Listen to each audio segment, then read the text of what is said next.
पुण्यात्मा, परमात्मा ने आपके ऊपर मेहर करी है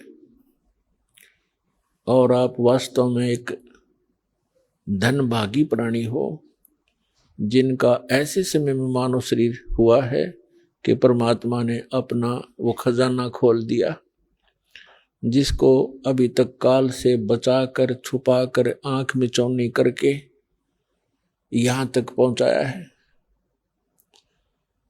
अपन आत्माओं, आप देखते हो ये कैसा भोला बाला भक्त दिखाई देता। दास गदगद हो जाता है कि दास के द्वारा दिए गए ज्ञान से परमात्मा के बच्चे रंगे जा चुके हैं। अब इनको ब्रह्मा विष्णु महेश भी ज्ञान में पराजित नहीं कर सकता, वो खुद हार के जाएंगे। अब ये वो अनमोल ज्ञान आपको प्राप्त हुआ है। अपन आत्माओं, सतगुरु आए दया करी, ऐसे दीन दयाल, बंदी छोड़ वृत्तास कहा, जठर अग्नि प्रतिपाल। सतगुरु आए दया करी। परमात्मा स्वयं ही सतगुरु बनकर आते हैं।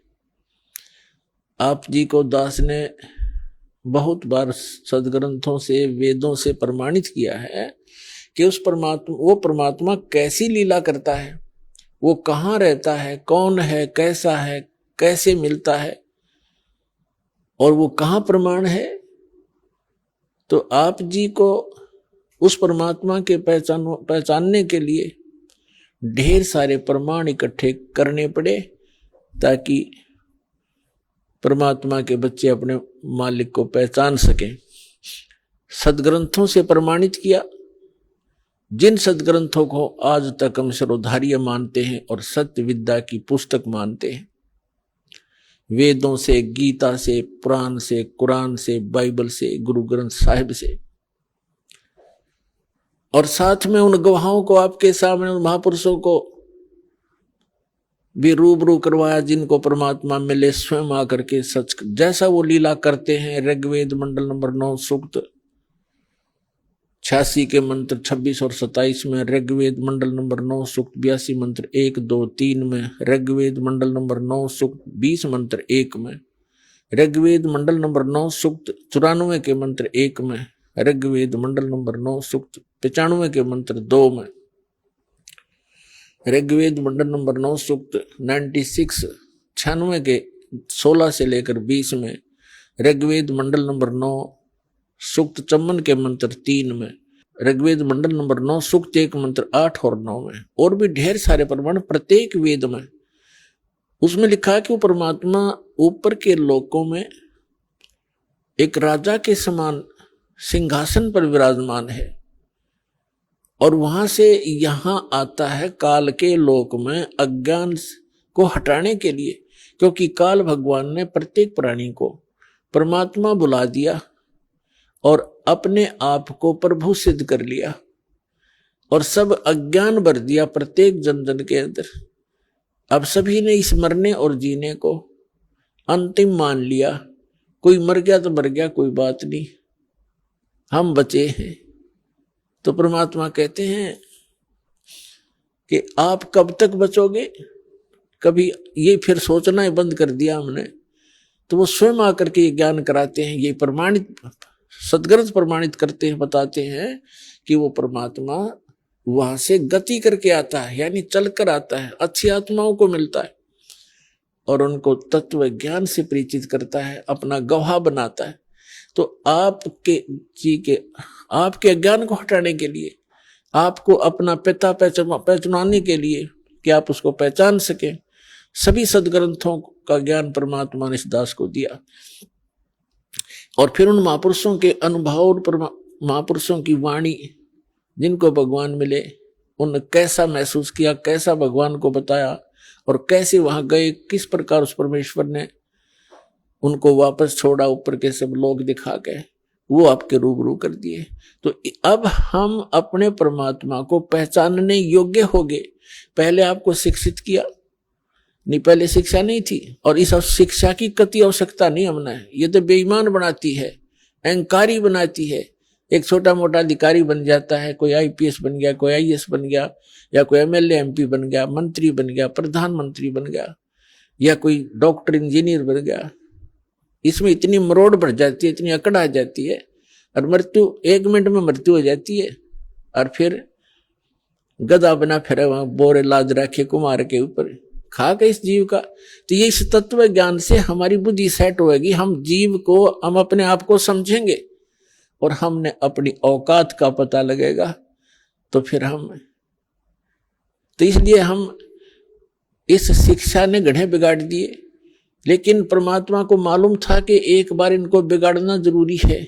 कैसे बिगड़े आप देखते हो, कैसे पहनाव हो गया हिंदुस्तान में, और पहले कैसा पहनाव था, बकवादी बेमतलब के ऐसे कार्टून बनकर लड़कियां चलती हैं, कार्टून बनकर लड़के चलते हैं।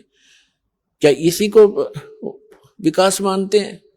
लेकिन मालिक को पता था, और पहले इनको शिक्षित करूंगा, और शिक्षित करके फिर ये इंस्ट्रूमेंट, ये उपकरण बनवाए हैं। जैसे इलेक्ट्रॉनिक मीडिया बनाया है, सीडी डीवीडी बनवा दी, मोबाइल बनवा दिए, इंटरनेट बनवा दिया, और ये टीवी चैनल बनवा दिए, ताकि मेरे बच्चे उन सदग्रंथों में स्वयं देख सकें अपनी आंखों से कि कैसा है भगवान, कहाँ रहता है भगवान, वो क्या करता है भगवान, और कहाँ है उसका प्रमाण।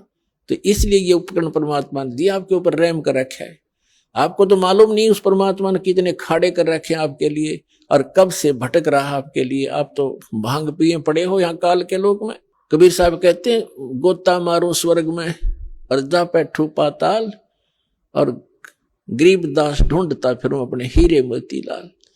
अब देखो परमात्मा ने, अब बच्चा ये बता रहा था भक्त अपने अनुभव में कि कैसे मुझे परमात्मा मिले, कैसे ये मार्ग मिला। अचानक टीवी देख लिया ना गुजरात में, और कौन बता का एक आदमी ने, और कैसे समझ पावे।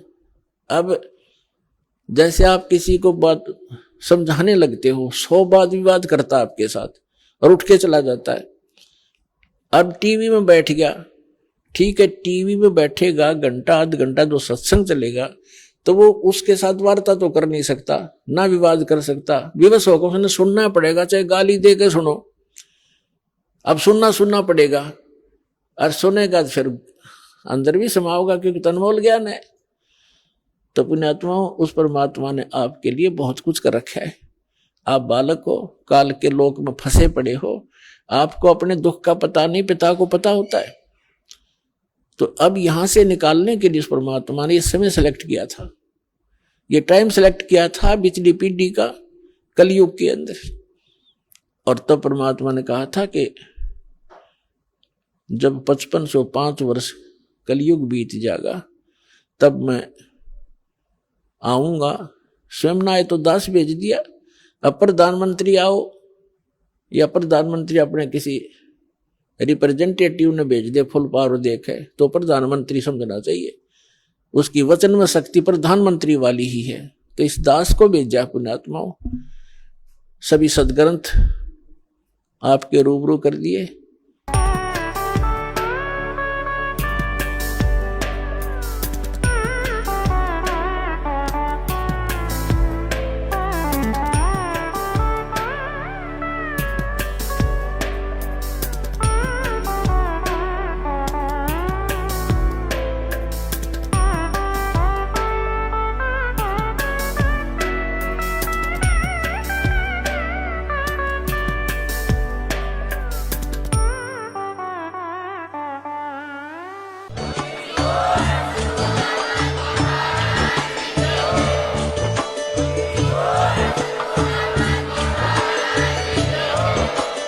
आप सुन रहे थे जगत गुरु तत्वदर्शी संत रामपाल जी महाराज जी के मंगल प्रवचन। अधिक जानकारी के लिए विजिट कीजिए हमारी वेबसाइट www.jagatgururampalji.org। संत रामपाल जी महाराज जी के शुभ आशीर्वाद से पूरे विश्व भर में 500 से भी ज्यादा नाम दीक्षा केंद्र हैं, जिन पर संत रामपाल जी महाराज जी द्वारा ऑनलाइन निशुल्क नाम दीक्षा दी जा रही है। अपने नजदीकी नाम दीक्षा केंद्र का पता करने के लिए संपर्क करें 8222880541।